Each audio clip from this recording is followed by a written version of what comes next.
Zoramthanga, who is the Chief Minister of Mizoram, in his tweet, which we are showing it on our TV, says brutal violence in Manipur not only affect the neighboring state but even the whole country. Situation seems to have worsened. I was shocked and shaken to see the video that goes viral. The shocking video of the sexual assault of two YP women in Manipur is brutal, merciless, heinous, and despicable, and complete inhuman. The whole region needs a permanent solution for the great problem Manipur is having, which can really be solved only by central government. Requote, many lives have been lost, bloodshed all over, physical torture, and the victims are looking for refuge whenever possible. With no iota of doubt, those victims are my kin and my kin, my own blood, and should we quieten the situation by just being silent? I don't think so. Silence is not an option. I would like to call for immediate restoration of peace and normalcy. It is incumbent and imperative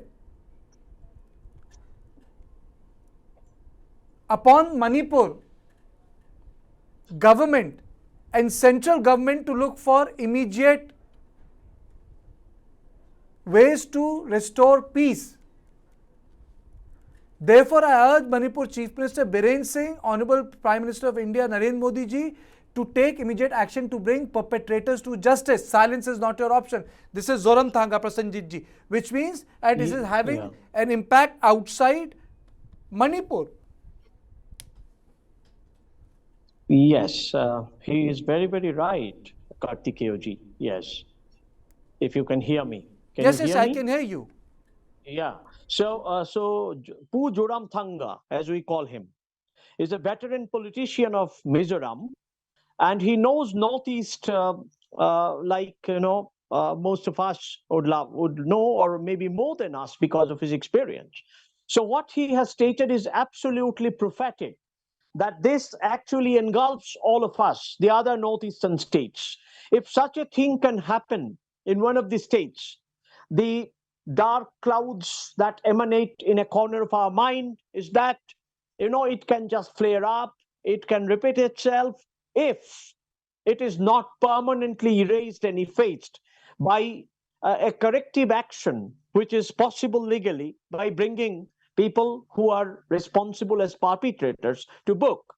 Now, such an action hasn't been visible except a statement, Action has to be more visible, so that visibly we are all convinced that the government is taking action and government is effectively containing the situation.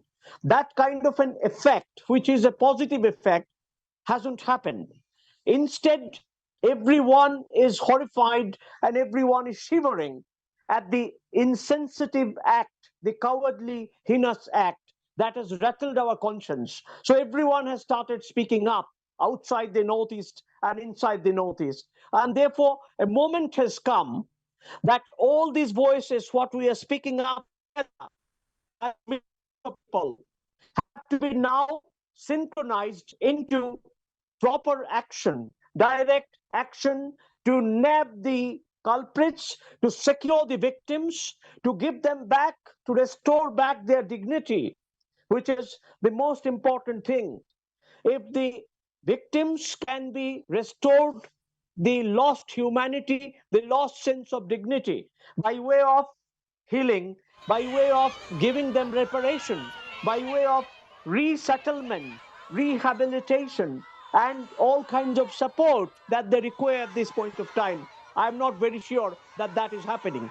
Therefore, the humanitarian crisis is deepening all around, and it is probably flowing into certain other territories in an invisible manner.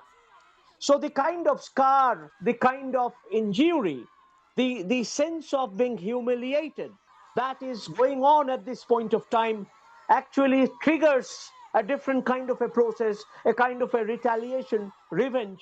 That is something very human.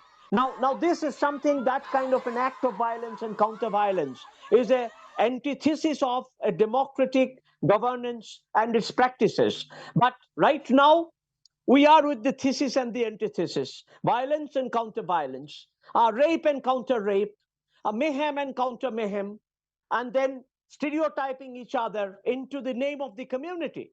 Now, such a thing is constitutionally unimaginable in a parliamentary, mature democracy like ours, that people have to mark the name of the community. You have been showing Aimol, Meitei, and certain other communities' name inscribed on their houses.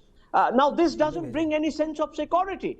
It's now insecurity everywhere, spread out for everyone. That's the situation. And it has gone into the larger existential situation. So therefore, we have to really intervene in a very sincere way. I won't use the word in a strong way, but in a sincere way.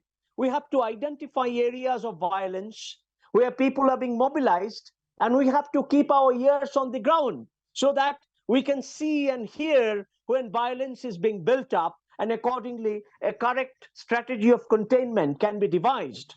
But that kind of an intelligence, that kind of a surveillance has not been built up. And therefore, it is possible for vigilantes to keep on creating some kind of attention, spread rumors, and mobilize people. And people are getting triggered to commit the acts of violence that they are committing.